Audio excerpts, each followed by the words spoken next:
싸늘한 분위기가 감도는 미르 생명. 그리고 불려가는 김현정 차장. 김현정 차장님, 들어오시랍니다. 요즘 우리 회사 M&A 진행되고 있는 거 아시죠? 이 위에서 내려온 방침은 이렇습니다. 사내부부 직원을 희망퇴직 대상자로 선정한다. 이번에는 사내 부부가 구조조정 1순위였습니다. 만약 아내가 희망퇴직을 안 하면 남편이 무급 휴직이 된다고 합니다. 제가 그만두지 않으면 남편을 자르겠다는 건가요? 아예 아내로서 남편의 앞길을 막아서야 되겠습니까? 이 대조는 이럴 때 하는 거죠. 이지영 대리님, 들어오시랍니다. 남편에게 온 문자도 같은 얘기였습니다. 아내 설득해서 회사 그만두도록. 괜찮아? 나 이 회사 진짜 치열하게 다녔어. 당신은 알지? 남아있던 출산휴가까지 반납하며 회사에 충성했는데 이런 날벼락이 또 있을까요? 이제 와서 갑자기 나더러 당신 내조나 하래. 햄버거를 아침 식사 중 한 대표가 들어옵니다. 밤샜어요? 아니요, 새벽에 들어가서 좀 자고 나왔습니다. 나 지금 박학수 변호사 병문안 가는 길이에요. 박학수 변호사님이 왜 장재진이 박변 찾아가서 난동 부렸잖아요, 어젯밤에. 장재...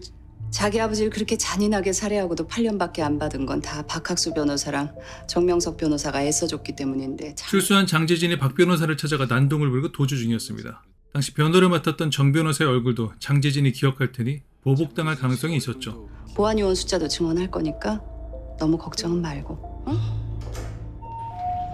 엘리베이터에 타는 순간 검은색 옷을 입은 낯선 남자가 뒤따라 탑니다.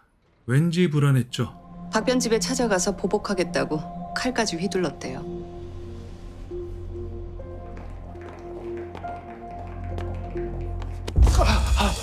인사부장 문종철은 이번 대규모 구조조정에 대해 의뢰를 맡기기 위해 한바다를 찾아왔습니다. 사내 부부 직원 중 1인이 희망퇴직하지 않으면 남편 직원이 무급휴직의 대상자가 된다.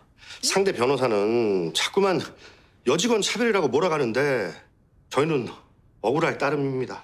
이번 구조조정이 여성 직원에게 부당 해고라며 류재숙 변호사가 원고 측 대리를 맡았죠. 아니, 대규모 구조조정을 뒤탈 없이 한다는 게 워낙 어려운 일이니까 미르생명은 여러모로 가장 효율적인 방법을 찾은 거죠. 상대 변호사 말인데요.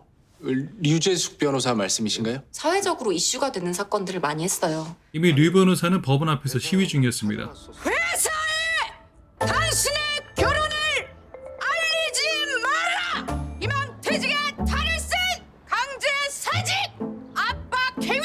규탄한다! 시간 거의 다 됐는데 저희 먼저 들어갈까요? 그 류명화 판사님 매사에 깐깐하시기로 유명하던데. 류명아? 하지만 문제는 류재숙 변호사의 본관. 왜냐하면 류명화 재판장이 풍산 류 씨였기 때문이죠. 원고들과 원고 대리인은 방금 전까지 법원 앞에서 본 사건과 관련된 시위를 벌였습니다. 본 재판에 영향을 미칠 의도는 전혀 없었습니다. 변호인은 본관이 어딥니까? 아, 저는 풍산 류씨입니다. 어이쿠. 예상대로 본관에 대한 질문이 나오죠.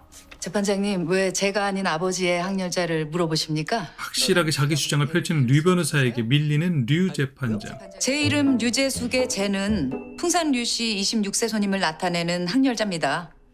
재판장님 성함에는 하자가 있으니 아마도 27세 손이신 것 같은데요. 맞습니까? 예. 재판장님의 숙모 뻘인 셈이네요. 아, 숙모님. 영훈은 한창 얘기 중 아버지에게 애인이 있느냐는 질문을 받습니다. 혹시 사귀는 사람 생겼니? 아니요. 근데 막 키스해? 아주 할리우드네, 아메리칸 스타일. 아빠 보란 듯이 집 앞에서 아주 그냥 이거 조그만 놈이. 사귀는 것도 아닌데 키스를 하다니. 아버지는 순진한 줄로만 알았던 딸이 좀 까졌다고 오해하는 것 같아요. 영훈은 어린애가 아니라 성인인데 말이죠. 사귀기 전에 먼저 데이트를 해보면서 서로를 알아가는 단계입니다. 아니, 사귀자는 말도 없이 막 입술부터 막 들이대. 아버님, 그게 아니고요. 영우가 먼저 시작했어요. 영우가 먼저. 이날 밤 정 변호사는 혹시 모를 장재진의 보복에 예민한 모습을 보입니다. 나름 호신 도구들도 준비를 했는데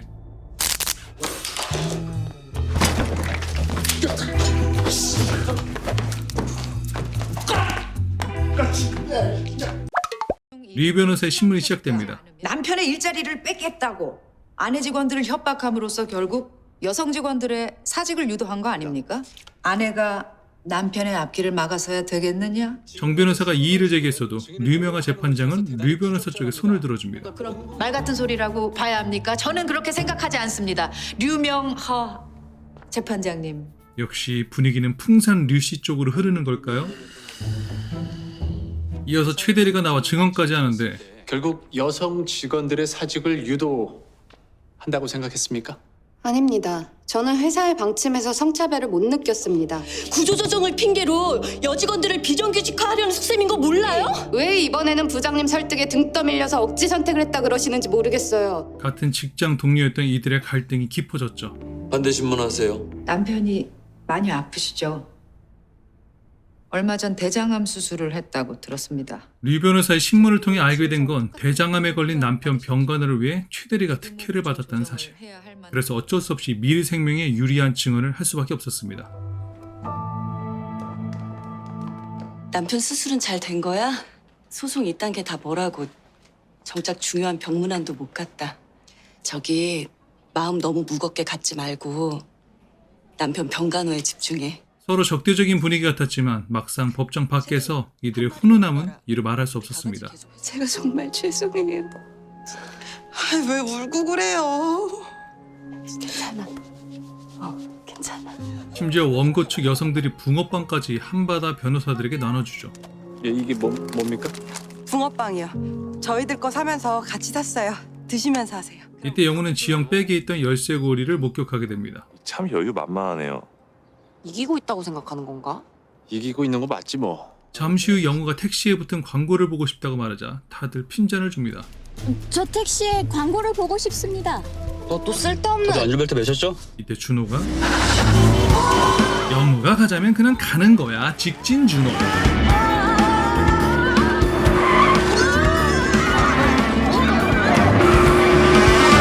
변호사님 이제 잘 보세요. 희망여성병원? 이지영의 열쇠고리 로고는 난임치료 전문 희망여성병원의 로고였죠.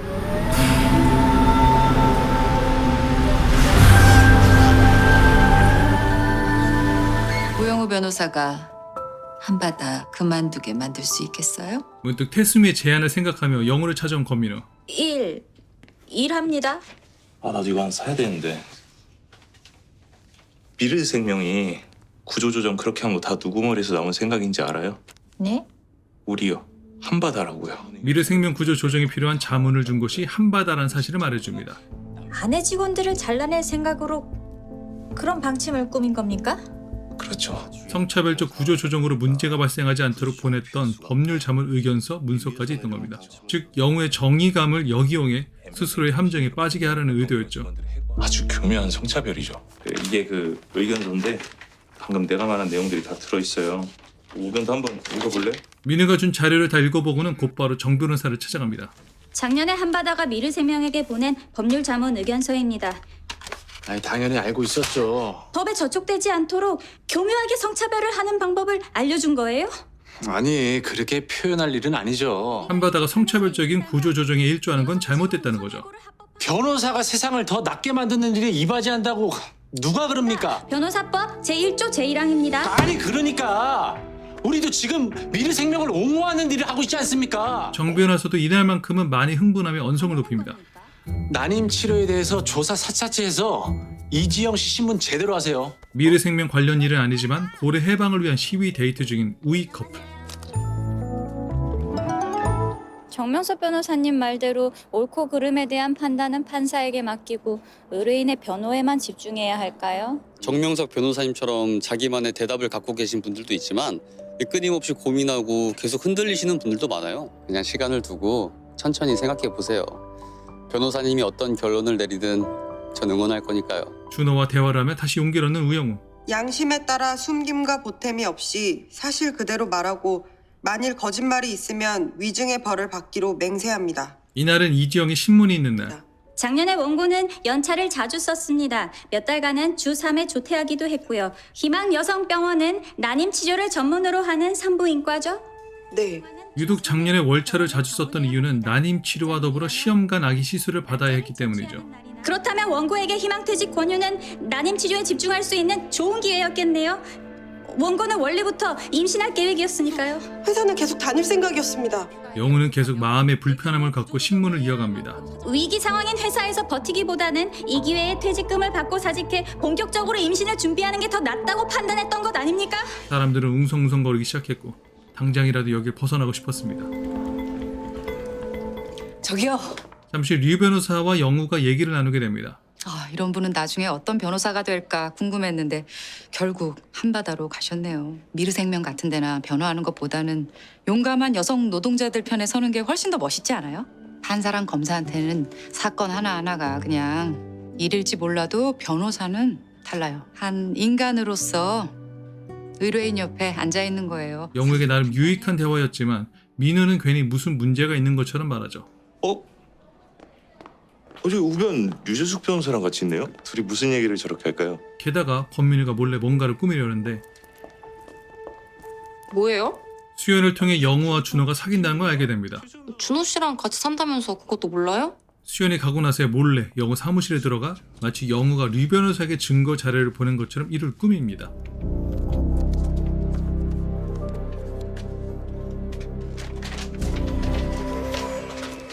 그 사실도 모른 채 데이트 중인 우이 커플. 뭐 찾으세요? 아버지를 찾습니다. 네? 이준호 씨를 데리고 오라고 했지만 이준호 씨를 데리고 가지 않을 겁니다. 우리는 아직 사귀는 게 아니니까요. 아니에요? 아직 사귀는 게 아니라는 말에 섭섭해지기 시작하는 섭섭이 준호. 저 솔직히 그 변호사님이 만든 그 목록 말인데요. 낯설어요. 사실 영우가 만든 데이트 목록이 평범하진 않죠. 이준호 씨! 누가 보면 캐릭터 코스프레하는 줄 알겠네. 정말로 쓰레기만 주었어요. 일반적인 데이트도 했습니다. 예를 들면 맛집 투어. 김밥 맛집 투어였잖아요. 그날 하루 종일 김밥만 먹었는데. 오락실에 가서도 틀린 그림 찾기만 3시간째.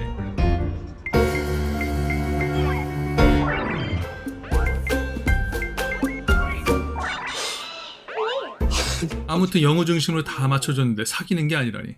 변호사님을 좋아하니까 돌고래 해방 시위도 하고 조깅하며 쓰레기도 줍고 김밥 맛집 투어도 한 거예요. 근데도 우리가 아직도 이렇게 사귀는 게 아니에요?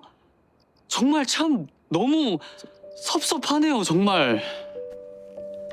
원고 대리인 새로운 증거를 제출하셨죠? 어느 익명의 제보자가 저희 사무실로 보내왔습니다. 설마 진짜 저걸? 저것은 민우가 보낸 것이 아니었죠. 문종철 씨의 업무용 수첩 원본을 제시합니다. 제 거는 제 사무실에 있을 텐데. 미르생명 최승철 상무와 통화한 내용을 기록한 것으로 문종철이 동의한 적이 없는 증거물이기에 이의를 제기했지만 문종철 씨는 개인의 수첩이 증거로 사용되는 것에 동의한 적이 없습니다. 그러므로 위법하게 수집된 증거입니다. 형사소송법 제300...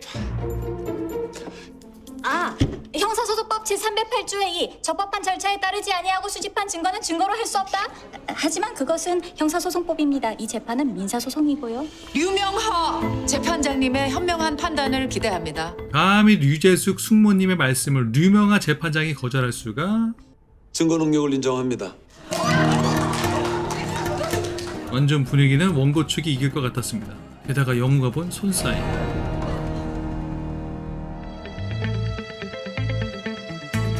다이어리는 최대리의 짓이었죠.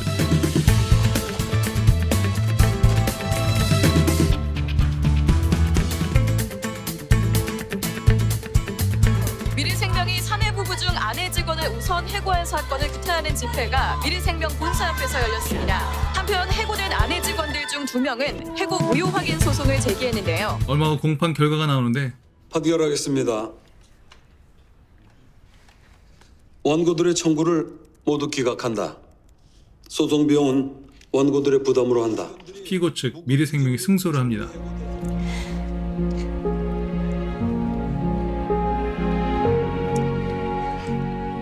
재판에서는 이겼지만 안타깝게도 문종철은 곧 회사에서 해고각이었죠. 사실은 저 곧 해고될 것 같습니다. 명목상으로는 이번 구조조정 잘 못 해내서 자른다 그거예요. 근데 가만 보면 그냥 처음부터 이럴 생각이었던 것 같아. 100명 가까운 직원들 모가지를 날려놓고 나만 만장하길 바라면 되나요? 얼굴에 근심이 가득한 종철과 달리 재판에서 진 류 변호사와 원고 측은 얼굴이 밝아 보였습니다. 어쨌든 재판까지 가보니 속이 다 후련하다. 그리고 얼마 후 류 변호사의 초대를 받고 뒤풀이에 참여하게 된 영화 수연. 재판 뒤풀이를 하겠다는 삼총사도 참 신기하고 거기에 초대받았다고 진짜로 가는 우리도 좀 이상하고 그러네. 유재숙 변호사는 양쯔강 돌고래 같아.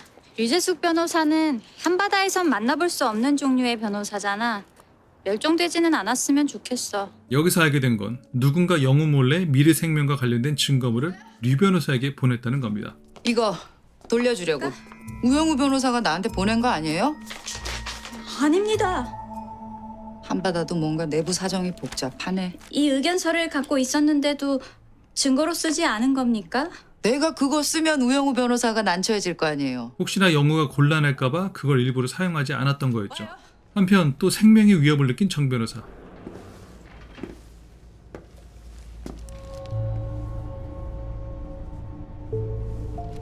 황급히 사무실로 도망쳤지만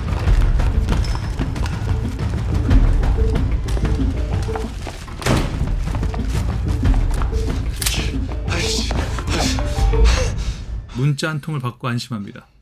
정명석 변호사, 장재진 잡혔어요. 그의 건강에 무슨 문제라도 생긴 걸까요? 나 아파?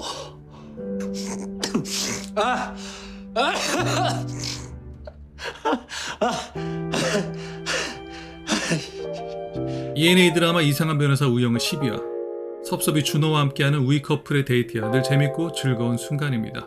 그러나 이번 12화에서는 법정에서 치열하게 경쟁해야 할 변호사끼리 이렇게 웃으면서 뒤풀이를 할 수 있다는 것, 꽤 인상 깊은 장면이죠. 일터에서는 서로 전투적일 수 있지만 일터 밖에서는 서로 친구가 될 수 있는 류 변호사의 여유와 포용, 이걸 다른 말로 낭만이라고 해야 할까요? 사람들은 꼭 뭔가를 많이 가져야만 여유와 행복이 생길 거라 착각을 합니다. 류 변호사를 보면 꼭 그렇지만은 않다는 걸 알게 되죠. 반대로 권민우는 일터에서나 일터 밖에서나 치열합니다. 동료를 사귀기보단 이겨야 할 경쟁 상대로만 보는 권민우의 시선. 참 미운 녀석이지만 때때로 그의 모습이 저나 여러분에게도 보이는 건 아닐까요?